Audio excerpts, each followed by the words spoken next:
नमस्कार, न्यूज 18 मध्य प्रदेश छत्तीसगढ़ देख रहे हैं आप और मैं हूं आपके साथ अवंतिका श्रीवास्तव। और न्यूज रूम से हमारी सहयोगी ऋतु भी लगातार हमारे साथ जुड़ी हुई है। कुछ खास खबरों पर हम ऋतु से भी चर्चा करेंगे, लेकिन इससे पहले इंदौर की ओर रुख कर लेते हैं। बड़ी खबर सामने आ रही है। कांग्रेस के वरिष्ठ नेता लक्ष्मण सिंह ने आपत्ति जताई है। छत्तीसगढ़ कांग्रेस के प्रस्ताव पर लक्ष्मण सिंह को आपत्ति है। राहुल गांधी को अध्यक्ष बनाए जाने का प्रस्ताव पास किया गया। आपको बता दें कि राहुल गांधी ने खुद ही अध्यक्ष बनने से इनकार किया है। उनकी तरफ से कहा गया है कि राहुल गांधी को क्यों जबरदस्ती अध्यक्ष बनाया जा रहा है। पार्टी में कई काबिल लोग हैं, कोई ना कोई आगे आएगा। पार्टी किसी एक व्यक्ति से नहीं चलती है, पार्टी राजनीतिक कार्यकर्ताओं से चलती है। लक्ष्मण सिंह का यह बयान। गांधी खुद कह रहे हैं कि उनको राष्ट्रीय अध्यक्ष नहीं बनना है, तो मैं समझ नहीं रहा हूं कि उनको जबरदस्ती क्यों बनाया जा रहा है। इलेक्शन होने दीजिए, इलेक्शन हो रहा है और पार्टी में बहुत काबिल लोग हैं, कोई ना कोई आगे आएगा और बनेगा। मैं फिर रिपीट कर रहा हूं, किसी एक व्यक्ति से पार्टी न कभी चली है न चलेगी, न कभी चली है न चलेगी। ये पार्टियां जो हैं राजनीतिक कार्यकर्ताओं से चलती हैं। बूथ पे जो मेहनत करता है जिस वोटिंग के दिन, और 5 साल जो बूथ पे गाँव में मोहल्लों में मेहनत करता है, ये कार्यकर्ता जिताते हैं। हम क्या हैं? हम कुछ नहीं हैं। मैं समझूं कि मेरी वजह से पार्टी चल रही है, तो मैं खुद ही चुनाव हार चुका हूं, तो मैं क्या कहूंगा कि तो। और वहीं विधायक लक्ष्मण सिंह के बयान के बाद बीजेपी ने भी निशाना साधा है। बीजेपी महामंत्री भगवान दास सबनानी ने कहा है कि कांग्रेस में अध्यक्ष पद का विषय मजाक बन चुका है। जिसका भी नाम आ रहा है वो सर्वसम्मति से नहीं है। कांग्रेस पार्टी टूट चुकी है और विभाजन के कगार पर है। उनको अब गाड़ी, उनकी कार से काम नहीं चलेगा। अब तो बसें लगेंगी। जिस तरीके से यहां से जाना हो रहा है, पलायन हो रहा है, तो कांग्रेस एक असुरक्षित राजनीतिक संगठन हो गया है। इसलिए वहां पर चाहे जनप्रतिनिधि हो चाहे कार्यकर्ता हो, उनको लगता है कि अगर सुरक्षित ठिकाना हो सकता है, जनता की अगर सेवा करना है राजनीतिक क्षेत्र के माध्यम से, तो कांग्रेस तो वो मंच नहीं हो सकता। इसलिए लोग निकल रहे हैं और इसको कांग्रेस को समझना चाहिए, कांग्रेस के नेता साहिबान को समझना चाहिए कि कांग्रेस किस दुरावस्था में पहुंच गई है। सुना बीजेपी का क्या कुछ कहना था राष्ट्रीय अध्यक्ष के मुद्दे को लेकर। एक तरफ कांग्रेस की तरफ से, छत्तीसगढ़ कांग्रेस की तरफ से सर्वसम्मति से प्रस्ताव पास हुआ, राहुल गांधी के नाम पर सहमति बनी, लेकिन इस बीच लक्ष्मण सिंह, दिग्विजय सिंह के बेटे लक्ष्मण सिंह को इस पर आपत्ति है। सीधे तौर पर कह रहे हैं कि राहुल गांधी ने जब खुद ही अध्यक्ष बनने से इनकार किया है, तो आखिर क्यों उन्हें जबरदस्ती अध्यक्ष बनाया जा रहा है। इस पर बीजेपी को भी मौका मिल गया है। अपनी बात पार्टी ने भी साफ कही है। हालांकि लक्ष्मण सिंह लगातार कह रहे हैं कि कई काबिल लोग कांग्रेस पार्टी के पास हैं और उनको अध्यक्ष बनाना चाहिए, वो आगे आए, यही सही होगा, क्योंकि राहुल गांधी को जबरदस्ती अध्यक्ष बनाया जा रहा है। तो छत्तीसगढ़ कांग्रेस की तरफ से जो प्रस्ताव पास हुआ है, इसको लेकर लक्ष्मण सिंह ने आपत्ति जाहिर की है। पार्टी में कई काबिल लोग हैं, कोई ना कोई आगे आएगा। उनकी तरफ से कहा गया है कि अगर राहुल गांधी अध्यक्ष नहीं बनना चाहते हैं, तो आखिर क्यों उनके साथ जबरदस्ती की जा रही है। तो दूसरी तरफ बीजेपी की तरफ से भी इस पर निशाना साधा किया। उन्होंने कहा कि कांग्रेस एक ऐसी पार्टी हो चुकी है जो कि विभाजन के कगार पर है।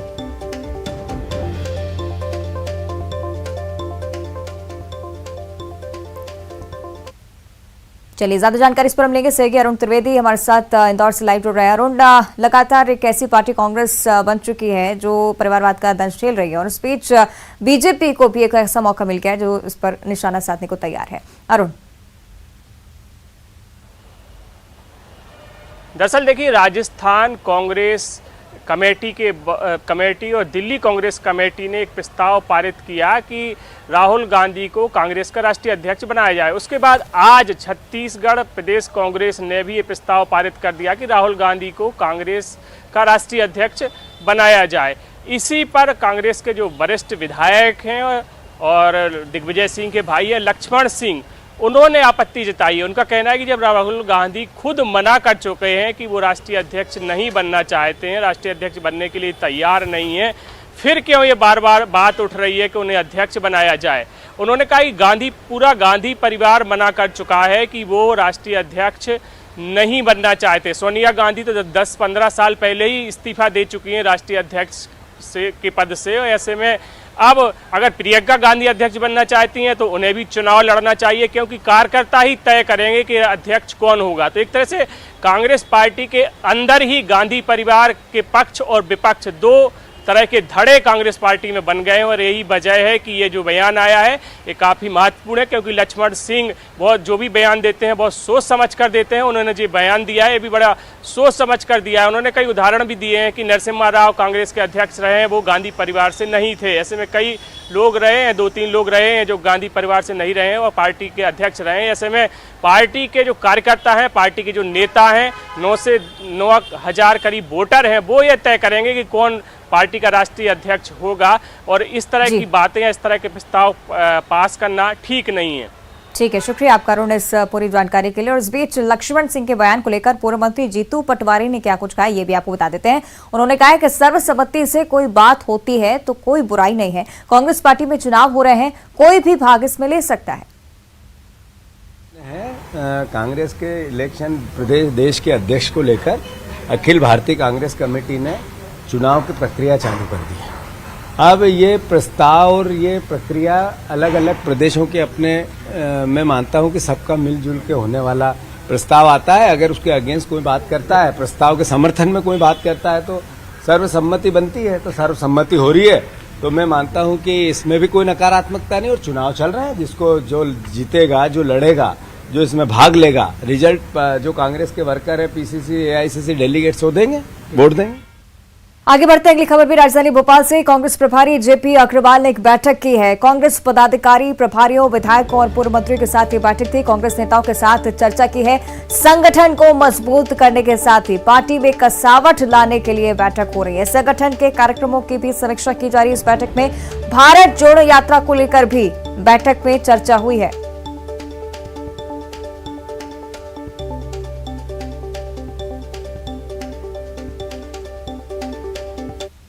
संगठन का एक अपना काम होता है। खुशी की बात है कि इतना सीनियर मोस्ट व्यक्ति जो कई बार सांसद रहे, कई बार विधायक रहे, पीसीसी के अध्यक्ष रहे, पार्टी के अन्य बड़े पदों पर रहे और बहुत अनुभव लेके यहाँ पे आए हैं। मैं मानता हूँ कि जो 1 साल 1.25 साल बाद चुनाव है उसकी जागृति के लिए बहुत अच्छी बात है। प्रभारियों से मीटिंग करके जिले की बात करना, जिले की व्यवस्थाओं को समझना, भारत जोड़ो यात्रा की मीटिंग करना, फिर उसके अलावा भी प्रकोष्ठों की मीटिंग करना, ये संगठन के चलते हुए काम है, पार्टी की कसावट के काम है। और मैं मानता हूं कि चुनाव की तैयारियों के संदर्भ में कांग्रेस पार्टी अपना जो काम कर रही है वो है।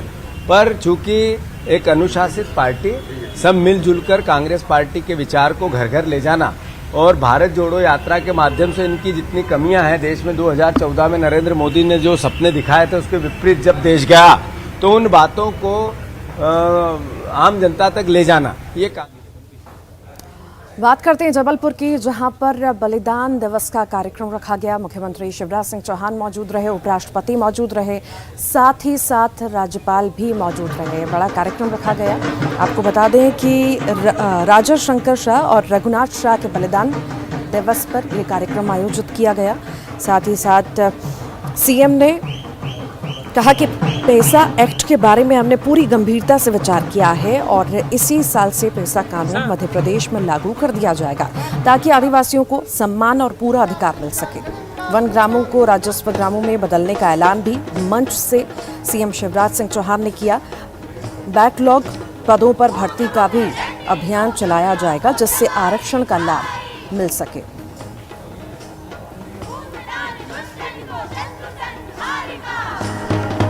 ध्यान से सुनना, वनों के, जंगलों के परंपरागत अधिकार प्रबंधन के अब वन समितियों के हवाले कर दिए गए हैं। वन समितियां प्रबंधन का कार्य करेगी, वन विभाग नहीं करेगा, वन समितियां करेंगी। और समितियों को माइक्रो प्लान बना के प्रबंधन की भागीदारी देने का हमने फैसला किया है। जो पेशा कानून है, अभी हम उसका प्रकाशन कर रहे हैं ड्राफ्ट का, उस पर दावे आपत्ति बुलाएंगे और इसी साल पेशा कानून मध्य प्रदेश में लागू कर दिया जाएगा ताकि हम आदिवासी भाई बहनों की जिंदगी को और सरल बना सकें। बोलो, पेशा लागू होना चाहिए कि नहीं? जोर से बताओ होना चाहिए कि नहीं। और इसलिए गवर्नर साहब के अधीन जो प्रकोष्ठ है उस पर पूरा विचार कर लिया है, अंतिम ड्राफ्ट हमें सौंप दिया है और अब उसका प्रकाशन करके कोई दावे आपत्ति हो तो बुलाएंगे और उसके बाद उसको लागू कर दिया जाएगा।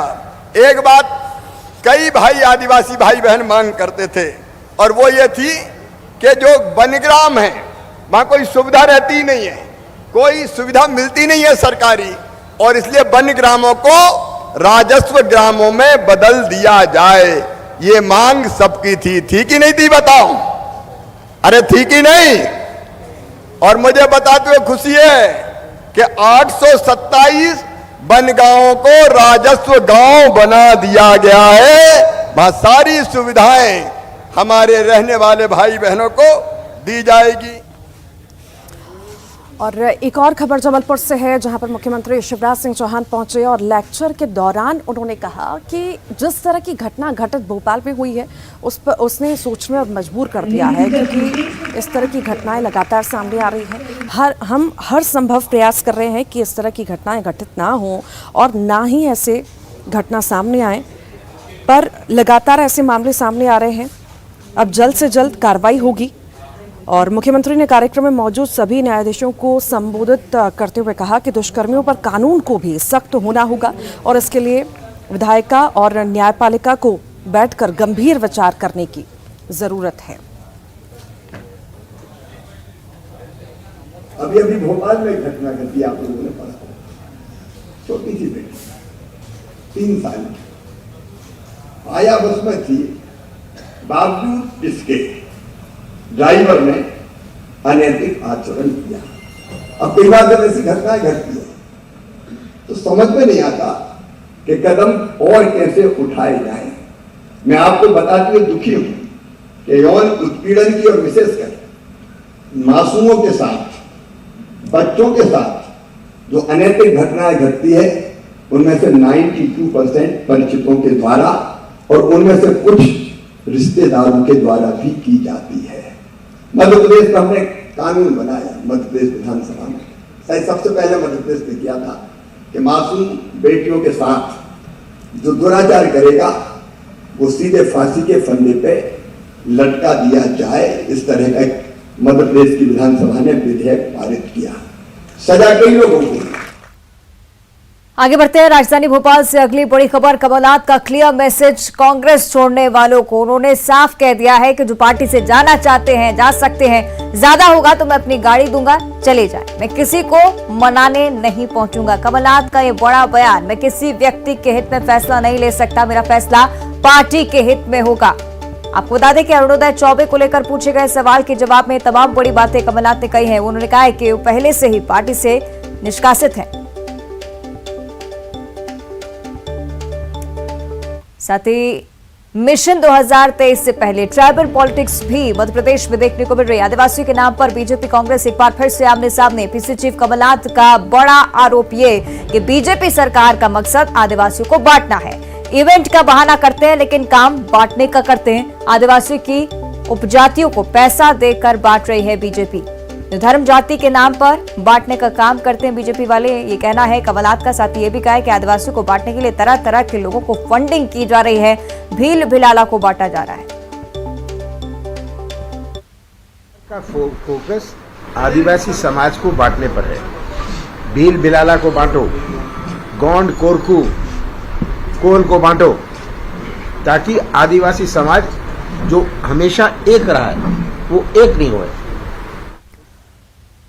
और इसी को लेकर बीजेपी ने भी कांग्रेस पर निशाना साधा है। कैबिनेट मंत्री विश्वास सारंग का एक बयान सामने आ चुका है। कांग्रेस नेहरू परिवार से कभी आगे नहीं बढ़ पाई, आज इन्हें आदिवासी जननायक याद आ रहे हैं। कांग्रेस ने आदिवासियों को राजनीति के लिए इस्तेमाल किया है, विश्वास सारंग का बड़ा बयान। शहीदों और महापुरुषों के प्रति कृतज्ञता ज्ञापित करना हमारा धर्म है। अब ये अलग बात है कि जब कांग्रेस की सरकारें थी तो वो केवल नेहरू परिवार को महिमा मंडित करती थी। कांग्रेस की सरकार में केवल जवाहरलाल नेहरू और इंदिरा गांधी तक ही इस देश के इतिहास को सीमित कर दिया गया था। हमने उस इतिहास को सही रूप में प्रदर्शित किया है और इसके प्रति उनका हमने कृतज्ञता ज्ञापित की है, ये बात आपकी बिल्कुल सही है। और साथ ही मध्य प्रदेश में चीता पॉलिटिक्स भी लगातार बढ़ती जा रही है। पूर्व सीएम कमलनाथ ने खुलासा किया है, सीएम रहते मैंने पीएम मोदी से इसकी मांग की थी, गिर के शेर कूनों में लाने की मांग मेरी तरफ से उठाई गई थी और पीएम ने कहा था कि गिर के शेर गुजरात में ही रखना चाहता हूं, शेर नहीं आए तो अब अफ्रीका से चीता लेकर आ गए।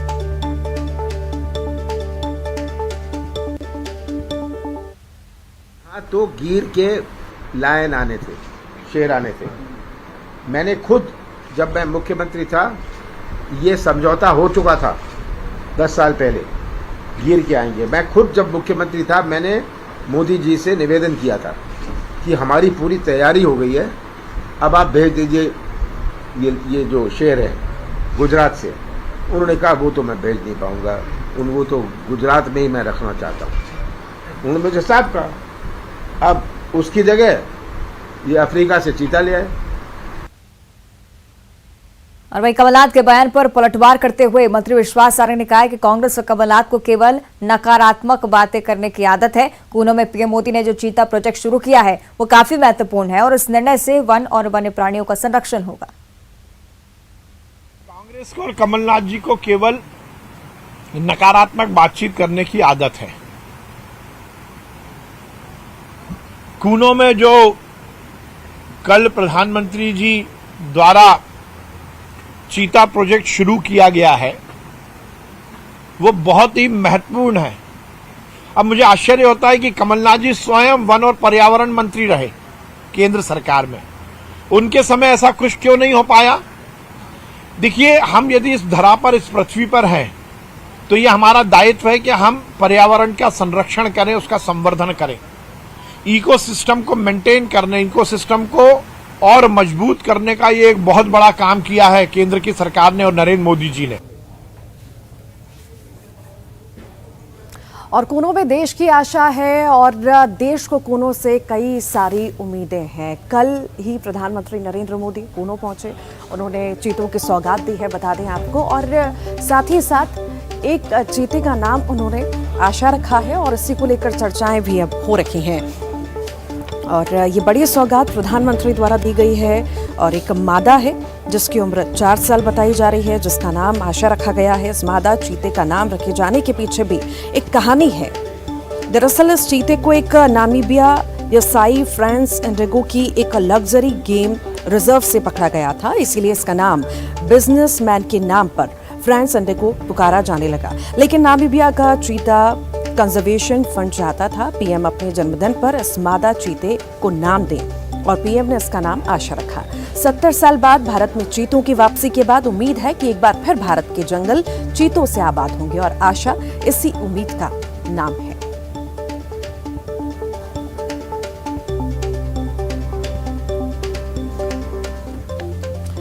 और श्योपुर के कूनो पालपुर अभ्यारण्य में नामीबिया से लाए गए 8 चीतों को कूनों में 24 घंटे से ज्यादा समय बीत चुका है। फिलहाल उनकी स्थिति सामान्य है और उनके आहार के लिए भैंसे का मांस दिया गया। उनके बालों में चीतल या दूसरे वन्य जीवों को शिकार के लिए नहीं छोड़ा जाएगा। ऐसे ही कुछ दिनों तक उन्हें भैंसे का मांस खिलाया जाएगा और उसके बाद जब ये यहाँ के वातावरण में ढल जाएंगे तब उन्हें बड़े बाड़े में छोड़ा जाएगा।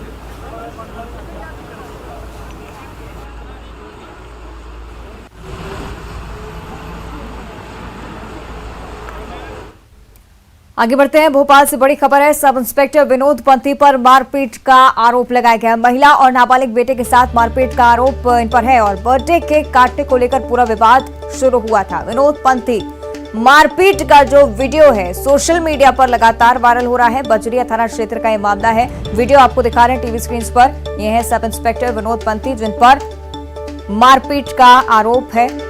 एक बेटे और उसकी मां के साथ मारपीट करते हुए तस्वीरों में कैद हुए। सीसीटीवी में तस्वीरें कैद हुई और सोशल मीडिया पर खूब वायरल हो रही हैं।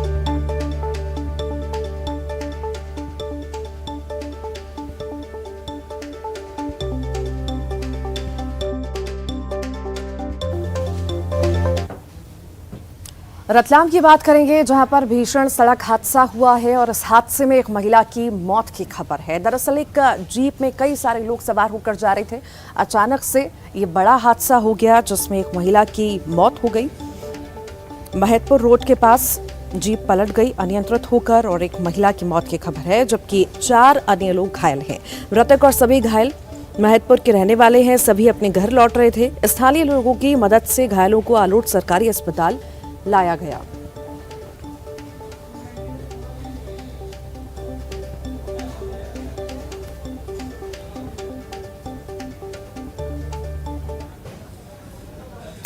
रीवा की बात करेंगे, जहां पर एक युवती के साथ दरिंदगी हुई है। दरअसल वो मंदिर गई थी अपने दोस्त के साथ दर्शन करने के लिए। जैसे ही दर्शन करके नीचे लौटी, थोड़ी देर बैठ गई और उसके बाद कुछ युवक आते हैं, बहला फुसलाकर धमकाकर उसे ले जाते हैं और उसके साथ गैंगरेप की वारदात को अंजाम देते हैं। ये रीवा की हम बात कर रहे हैं। वारदात की जानकारी के बाद मौके पर पुलिस पहुंची, जांच की और आरोपियों की तलाश में जुटी है। पुलिस की माने तो सभी आरोपियों की पहचान हो गई है और 3 को गिरफ्तार भी कर लिया गया है, तो वहीं अन्य 3 फरार हैं। काल मुकदमा कायम किया है। इसमें 6 बच्चों की संलिप्तता आरोपियों की पाई गई, उसमें कुछ माइनर भी बच्चे हैं और सभी कम उम्र के लड़के हैं। इसमें से 3 लोगों को गिरफ्तार किया गया है, जिसमें शिव यादव, आपका किशन दहलिया और विद्यासागर, ये 3 लोगों को अरेस्ट किया गया है। शेष 3 के लिए जो है टीम रवाना है और जल्दी ही वो पुलिस की गिरफ्त में आ जाएंगे। और इसी के साथ ही अपना एमपी के इस बुलेटिन में इतना ही। खबरों का सिलसिला लगातार जारी है।